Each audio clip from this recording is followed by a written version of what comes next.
Bonjour tout le monde, bienvenue sur cette vidéo. Nouvelle folie absolue.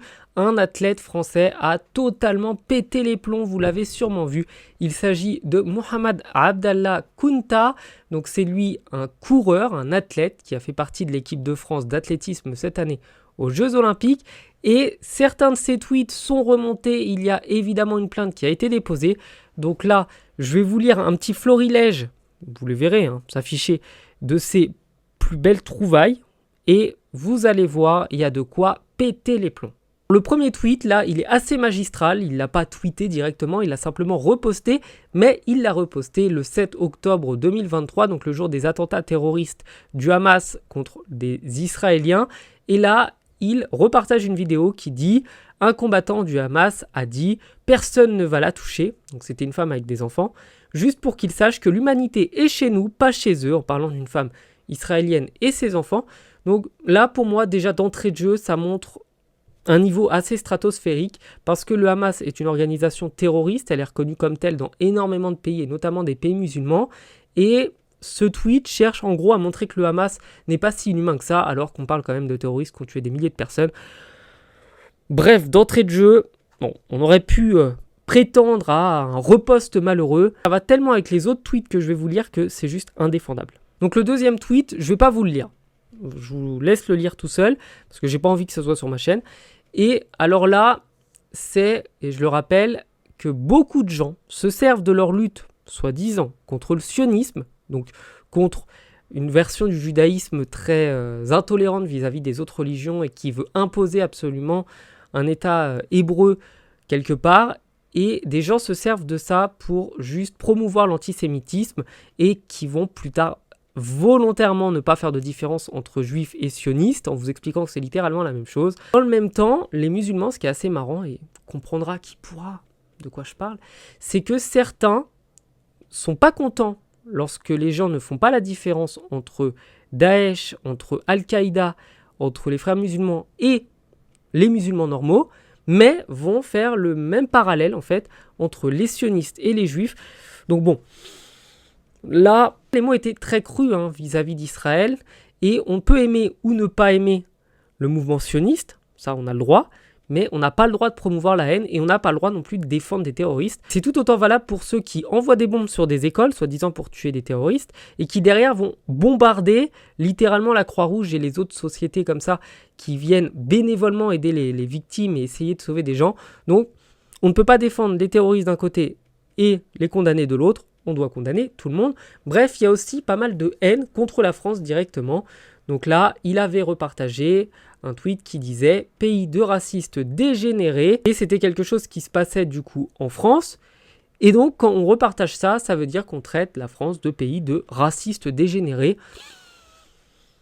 Pourquoi pas, après tout, puisque on est parti comme ça. Et ça va très bien avec l'autre tweet qu'il a mis, où il dit « Je suis trop heureux loin de la souffrance ». Donc c'était il n'y a même pas un an, donc on ne peut pas venir dire que c'était la jeunesse qui fait que. Non, parce que là, il met souffrance, donc avec un F majuscule pour parler de la France, et en disant qu'il souffre en France.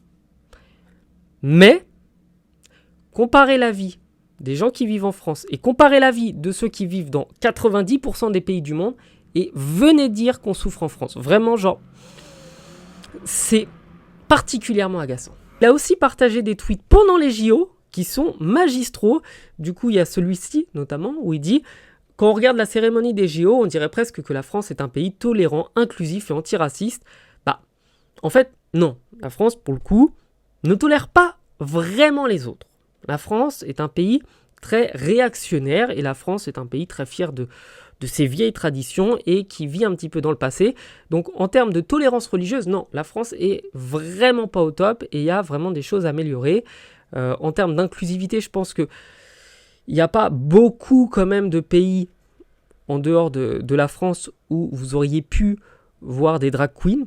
Parce que oui, ça a choqué, oui, ça a agacé pas mal de monde. Mais il y a beaucoup de pays où ces gens-là, en fait, se feraient juste discriminer, voire tuer, voire pire, torturer avant. Et en France, non, c'est pas le cas. Donc quand même, je pense qu'en termes d'inclusivité, la France, elle est quand même parmi les pionniers. Les tweets que je vous ai cités là, c'est juste une petite partie de tous ceux qu'il a mis. Il y a notamment pas mal de tweets anti-Israël. Pour le coup, il y a vraiment une haine profonde des Juifs, je pense. Et il a même dit, alors là, c'était pendant les JO, au village olympique, tous les bâtiments étaient grands ouverts. Tu pouvais rentrer comme tu voulais, sauf un qui était surveillé par le GIGN. Je vous laisse deviner lequel. Il était toujours fermé avec un code. Mais c'est justement, mon cher monsieur, parce qu'il y a des gens qui pensent de cette manière, qui pensent comme lui, qu'ils sont obligés de se surprotéger, de mettre le GIGN, de mettre l'armée, de mettre le RAID, de mettre des policiers derrière chaque athlète israélien, parce que pour sa gouverne, s'il a peut-être oublié, je ne sais pas, il y a même pas 50 ans, en fait, des Juifs, des Israéliens, subissaient un attentat terrible à Munich et étaient tués par dizaines, par des gens qui détestaient les Juifs. Donc forcément, en fait, on est obligé de protéger certaines personnes et ne venez pas non plus dire, parce qu'il faudrait quand même être gonflé, que par exemple, les Nord-Coréens avaient la même liberté de mouvement que les autres. Non, c'est simplement que chaque pays a des contraintes sécuritaires qui sont différentes. Eh bien, si ça a pu éviter des drames, tant mieux en fait que cette délégation-là soit plus protégée que les autres, c'est qu'elle est plus en danger que les autres. Il y a aussi cette publication voilà, où on dit bannissez les tueurs de bébés des Jeux Olympiques avec des Israéliens, des athlètes israéliens qui portent le drapeau et qui ont des armes. Bref, là, c'est clairement de l'antisémitisme bien pur et bien dur. Mais l'athlète s'est quand même défendu. Donc parce que je suis honnête, parce que je suis sympa, je vais vous lire ses excuses. Donc il dit « Je suis français, musulman et fier. Des personnes se sont amusées à fouiller dans mes tweets et à sortir certains de mes propos de leur contexte en me créant une réputation d'anti-blanc, d'anti-France, d'antisémite et j'en passe. » Sauf que très rigolo, haha, il a pris sa note de la communauté quand même, où il y a écrit « Monsieur Kunta a bel et bien exprimé ses opinions racistes comme le révèle le Parisien », parce qu'il y a vraiment un gros article du Parisien sur ça. Désactiver son compte pour supprimer les tweets délictueux avant de le réactiver n'est pas suffisant pour désengager sa responsabilité.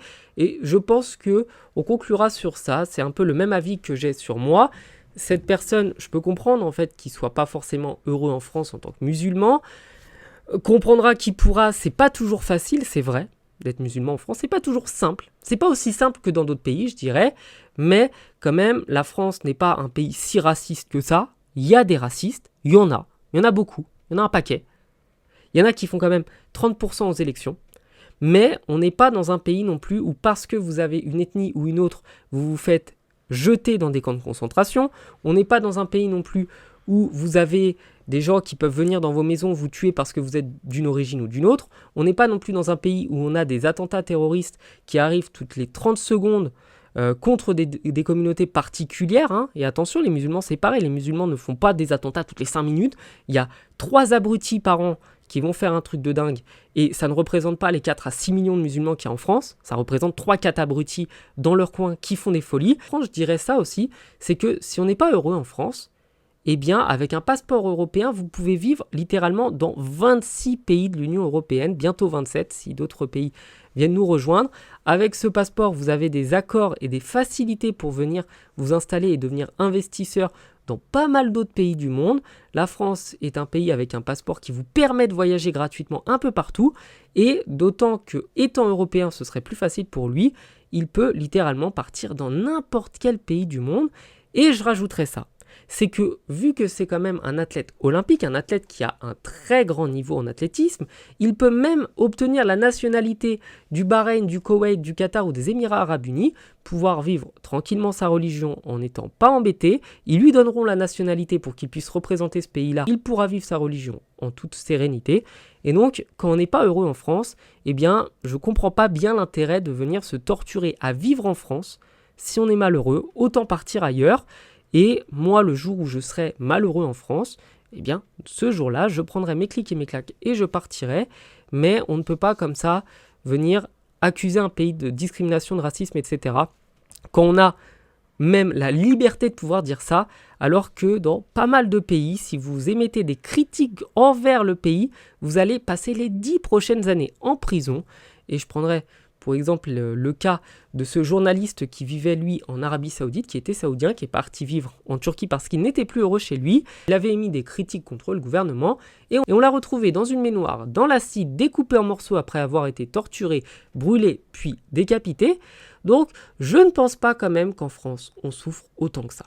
Passez une bonne soirée, je vous dis à bientôt. Ciao.